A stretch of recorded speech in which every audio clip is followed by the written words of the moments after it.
Students, इस video में आपको पूरा क्लियर करके बताऊंगा नॉमेनक्लेचर ऑफ कोऑर्डिनेशन कंपाउंड। ठीक है, हम क्या देखने वाले हैं, नॉमेनक्लेचर यानी कि जो हमारे कॉम्प्लेक्स कंपाउंड है, कोऑर्डिनेशन कंपाउंड है, हम उसकी नेमिंग कैसे कर सकते हैं। ठीक है, तो पूरा क्लियर करके बताने वाला हूं, क्योंकि देखिए एग्जाम आपके बहुत ज्यादा पास में है। और अगर आप इस चैप्टर को पूरा कवर करने की सोचे कि चैप्टर नंबर 9 पूरा कवर हो जाए, तो देखिए वो थोड़ा सा क्या हो जाएगा, मुश्किल हो जाएगा, और वो इस टाइम पे वो चीज करना बेकार जाएगी। मैं आपको यहाँ पर एक वीडियो जो मैंने इससे पहले बताया, जिसमें मैंने कोऑर्डिनेशन नंबर और ऑक्सीडेशन स्टेट बनाना बताया, यानी कि निकालना बताया, उस वीडियो को मैंने लिंक डिस्क्रिप्शन में दी है, तो उस वीडियो को आप देख लेना। और ये वाली वीडियो देख लेंगे तो आप ये चैप्टर नंबर 9 से पूरे मार्क्स आप गेन कर लेंगे। ठीक है, तो आप वीडियो में एंड तक बने रहना। मैं आपको बताने वाला हूं, क्या देख लीजिए आप,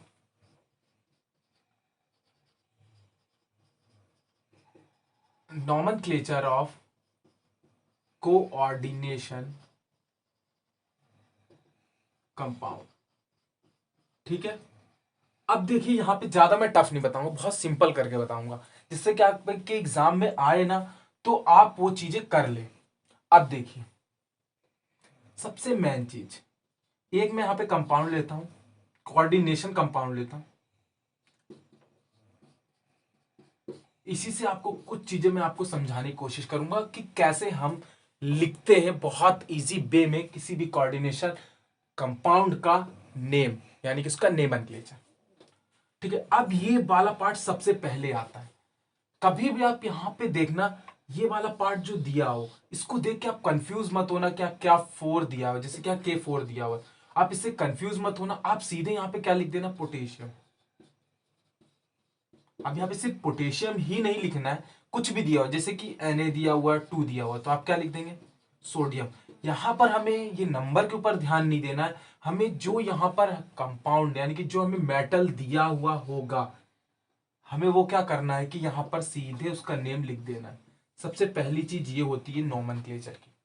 ठीक है, अब इसके बाद दूसरी चीज, आपने ये लिख दिया, ये कोई सा भी आपको यहाँ पे कोऑर्डिनेशन कंपाउंड दिया हुआ हो, आप सबसे पहले क्या करना, उसका जो सबसे पहले नंबर पे ये दिया हुआ है, उसका क्या करना है कि आप पोटेशियम लिख देना, यानी कि उसका नेम लिख देना। अब कुछ में कंपाउंड्स में क्या होता है कि ये नहीं दिया रहेगा, इस तरीके से होगा, हो सकता है किस कंपाउंड में इस तरीके से हो, यहाँ माइनस लिखा हुआ। ठीक है, तो यहां पर क्या करेंगे कि आप इसको लिखेंगे ही नहीं। क्यों नहीं लिखेंगे, क्योंकि दिया हुआ नहीं है, हमें क्या पता है, उससे हमें कोई फर्क नहीं पड़ना है, आप लिखें चाहे नहीं लिखें, लिखना ही नहीं होगा क्योंकि दिया ही नहीं है। अब मैं बात कर लेता हूं इसकी। ठीक है, अब ये हो गया, सबसे पहले मैंने क्या लिख लिया, पोटेशियम। अब मैं आगे बढ़ता हूं, अब इसके बाद दूसरे नंबर पे क्या चीज आती है, जो भी यहां पर हमारा coordination bond, sorry coordination number कहते हैं इसको, बॉन्ड नहीं कहते, तो ये सबसे सेकंड नंबर पे आता है। सेकंड नंबर पे आकर जहां पे 6 दिया होता है हेक्सा। ठीक है, आपको देखिए सबसे पहला रूल क्या है, इसको लिखना। दूसरा रूल क्या है, ये दो रूल हो गए। अब मैं बात करता हूं थर्ड रूल की। दो रूल के बाद आपको तीसरे नंबर पे आना है, किस पे, लीगेंड पे। ठीक है, अब तीसरे नंबर पे नेमिंग क्या होगी, लीगेंड की। तो लीगेंड में देखिए थर्ड नंबर की बात कर रहा हूं, ध्यान रखना 1 2, अब 3 की बात कर रहे हैं, यही थोड़ा सा लंबा पोर्शन है जिसमें थोड़ी सी मेहनत करने की जरूरत है। अब यहां पे मैं आपको 3 पॉइंट बताऊंगा, 3 पॉइंट बताऊंगा और उसको आपको ध्यान में रखना होगा। जैसे कि यहाँ पे Cn लिखा हुआ है, तो आपको पता है कि Cn की जो बैलेंसी होती है, यानी कि वो कितने यहां पर इलेक्ट्रॉन्स को एक्सेप्ट करके Fe के साथ बॉन्ड बना रहा है। नेगेटिव कब आता है, जब कोई चीज हम एक्सेप्ट करते हैं, तो वहीं पे ये इलेक्ट्रॉन को एक्सेप्ट कर रहा है, इसलिए इस पे नेगेटिव आ रहा है। अब जब इस पे नेगेटिव आ रहा है, यानी कि नेगेटिव आ रहा है, तो क्या होगा। अब मैं बात कर लेता हूं दूसरे पार्ट की। अगर देखिए, हो सकता है कि यहाँ पे Cn ना कोई सा पॉजिटिव पार्ट दिया हुआ हो, तो क्या होगा, मैं सब बता रहा हूं। और हो सकता है कि ना यहाँ पे नेगेटिव हो और ना पॉजिटिव, हो सकता है न्यूट्रल हो। तो ये 3 पार्ट बहुत इंपॉर्टेंट है। देखिए आपके जो एग्जाम में आएगा वो बेसिकली नेगेटिव या फिर न्यूट्रल वाला पार्ट आएगा, आपको पॉजिटिव नहीं दिया जाएगा उतना। क्यों, क्योंकि सारे कंपाउंड नेगेटिव के अंदर ही आते हैं। पॉजिटिव में गिने चुने 3 या 4 है और न्यूट्रल में भी गिने चुने 3 या 4 ही हैं। तो सबसे जानने वाली बात क्या होगी, कभी भी नेगेटिव हो, यानी कि जैसे यहाँ पे एफ दिया होता है, जैसे कि एफ दिया होता और यहाँ पे 4 लिखा होता इस तरीके से, तो FeF4 लिखा होता तो यहाँ पे आपको पता फ्लोरीन की भी -1 होती है। तो जब भी नेगेटिव लिगेंड हो तो हमें हमेशा उसके नाम के बाद ओ लगाना है। जैसे कि CN होता है साइनाइड, तो इसको हम क्या लिखेंगे, साइनो। ठीक है, जैसे कि फ्लोरीन, ठीक है, उसके आखिरी में क्या होगा, फ्लोरो। इस तरीके से अगर यहाँ पे Br होता तो ब्रोमो। यानी कि जब भी नेगेटिव लिगेंड होगा तो उसके एंड में ओ आएगा। ये चीज ध्यान में रखनी है आपको, यही मैं आपको बताना चाह रहा था। और जब भी हमें पॉजिटिव लिगेंड दिया होगा तो आखिरी में आएगा IUM। ये दूसरी चीज।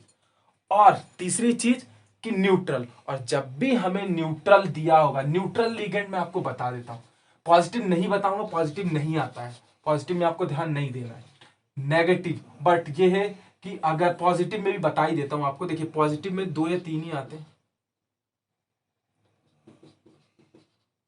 देखिए पॉजिटिव में कौन, NO2 और NH2NH3 और नेगेटिव। ये क्या है हमारा हाइड्राजीनियम। अब इसके नेम, ये 3 हमारे पॉजिटिव लिगेंड्स होते हैं। इसका नाम क्या होता है, देखिए नाइट्रोसोनियम। देखिए आया आखिरी में IUM, इसकी क्या है नाइट्रोनियम। और इसमें भी देखिए IUM आया, और ये क्या है हाइड्राजीनियम, इसमें भी IUM आया। तो देखिए ये 3 जो होते हैं हमारे पॉजिटिव लिगेंड है। यहाँ पर इस यूनिट में 3 ही पॉजिटिव लिगेंड है। ये जब भी आएगा तो हमें यहाँ पर ये लिखना है। अब मैं बात कर लेता हूँ इंपॉर्टेंट पार्ट की, न्यूट्रल। न्यूट्रल में आपको देखिए 2-3 बहुत इंपॉर्टेंट होते हैं। H2O आपको पता है वाटर न्यूट्रल होता है, इसको हम क्या लिखते हैं, एक्वा, है ना। अब इसके बाद हम बात कर लेते हैं NH3, ये भी हमारा क्या है न्यूट्रल, यानी कि अमीन। उसके बाद हम बात कर लेते हैं CO, कार्बोनिल।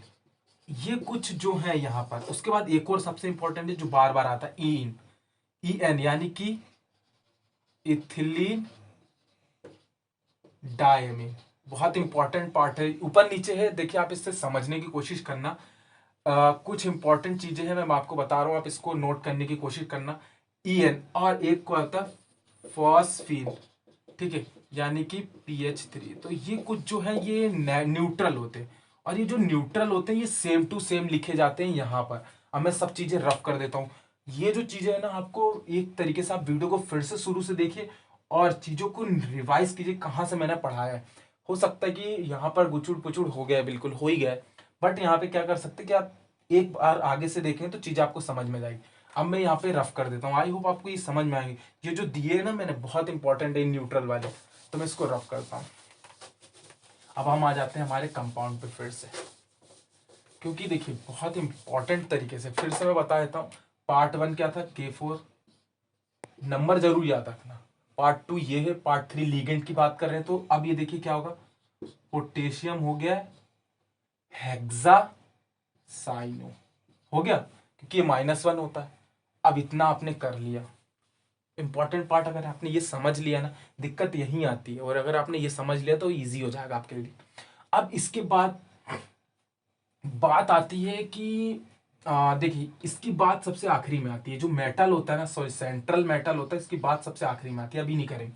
अब इसके बाद मैं बात कर लेता हूँ, हो सकता है कि किसी कंपाउंड में एक लिगेंड ना हो, जैसे कि CN भी हो गया, Br भी हो गया, और फ्लोरीन भी हो गया, और EN यानी कि ये भी हो गया। अब क्या होगा, दिक्कत यहां आएगी।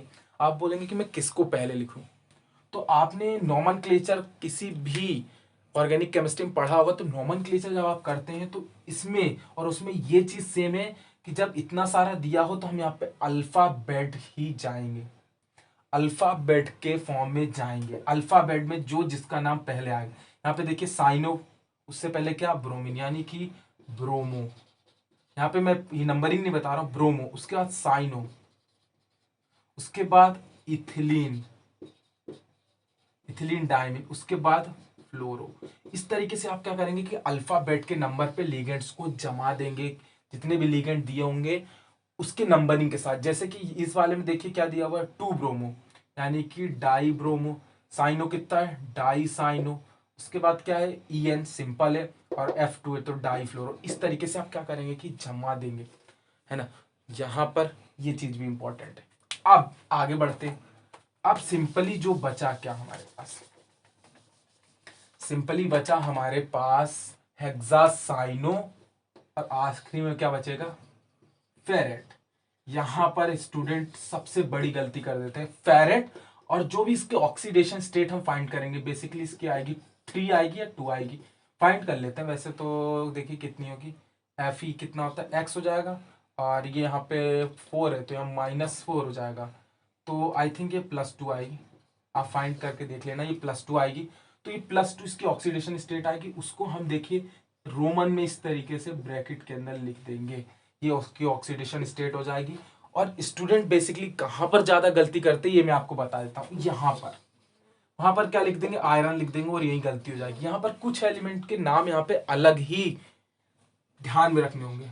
Ag का नेम आपको ध्यान रखना होगा, Fe का नेम आपको ध्यान में रखना होगा, और Au का नाम आपको ध्यान में रखना होगा। गोल्ड, आयरन और सिल्वर, ये तीनों मेटल्स का नाम आपको अलग ही यहाँ पे चलेगा। यहाँ पे Ag को आपको आर्जेनेट कहना होगा, Fe को फेरेट कहना होगा, यानी कि आर्जेनम, फेरेनम और ऑरम। बट यहां पर जब इसकी नेमिंग आएगी तो 8 हमें आखिरी में लगाना पड़ेगा, ठीक है। तो ये यहां पर ये ध्यान रखना हो, ठीक है। बहुत इंपॉर्टेंट कॉन्सेप्ट्स मैं आपको बता रहा हूं। अब इसका नेम क्या हो गया, ये हो गया। तो आप इस तरीके से समझ सकते हैं कि कैसे हम किसी भी, कुछ भी हमें दे दे। अब हम बात कर लेते हैं, 2-3 एग्जाम्पल आपको सॉल्व करके बताता हूं मैं। नंबर आपको बताया है, नंबर आपको याद होने चाहिए। तो देखिए एक एग्जाम्पल लेते हैं, देखिए AgCN2 और नेगेटिव। अब इसका हम नेमिंग कैसे करेंगे, तो सिंपल, ये पहले नंबर की चीज मैंने क्या बताई थी वो दी नहीं है। दूसरे नंबर पे ये दिया हुआ, हम यहाँ पे डाई लिख देते हैं। यहाँ पर क्या होता है, ये नेगेटिव लिगेंड है यानी कि साइनो ग्रुप है, और नेगेटिव है तो O आया आखिरी में, डाई साइनो। और Ag है तो यानी आर्जेनेट। इस तरीके से हमारा क्या हो जाएगा, इसका नेम हो जाएगा, ठीक है। अब और भी ऐसे बहुत सारे जो भी आपको दिए हुए हैं, आप सॉल्व करने की कोशिश करना, ये बताया। अब मैंने एक चीज यहाँ पे नहीं बताई, मुझे नहीं लगता कि वो चीज नॉमेनक्लेचर पे आपके लेवल पे काम आने वाली हो सकता है आ भी जाए, तो मैं वो चीज बता देता हूँ। मैं नहीं बताने वाला था, फिर मैंने सोचा आखिरी में बता देता हूँ। जैसे कि मैं बात कर लेता हूँ EN की, इसी कंपाउंड में मान लीजिए इसी में EN आ गया यहाँ पे, यानी कि AgEN2, इस तरीके से, यानी कि इथिलीन डायमीन आ गया। अब इस केस में क्या करेंगे, यहाँ पे 2 भी है और इथिलीन डायमीन, ये जो कंपाउंड है इसका नेम है। तो अब यहाँ पे क्या करेंगे, आप फंस जाएंगे कि यहाँ पे 2 लिखा हुआ है। पहले तो नंबर का आपने समझ लीजिए कि यहाँ पे समझ लो K4 लिखा था, तो आपने यहाँ पे पोटेशियम लिख दिया। अब यहाँ पे दूसरे नंबर पे क्या होगा कि जब दूसरे नंबर की बारी आएगी तो आप यहाँ पे उलझ जाएंगे। कैसे, आप सोचेंगे 2 लिखा तो आप यहाँ पे क्या कर देंगे, डाई कर देंगे। उसके बाद आप लिगेंड पे जाएंगे, EN आपको पता है कि इथिलीन डायमीन कहते हैं तीसरे नंबर के पार्ट में। तो इथिलीन डायमीन में आप सीधे क्या लिखेंगे, ये लिख देंगे, क्योंकि न्यूट्रल होता है।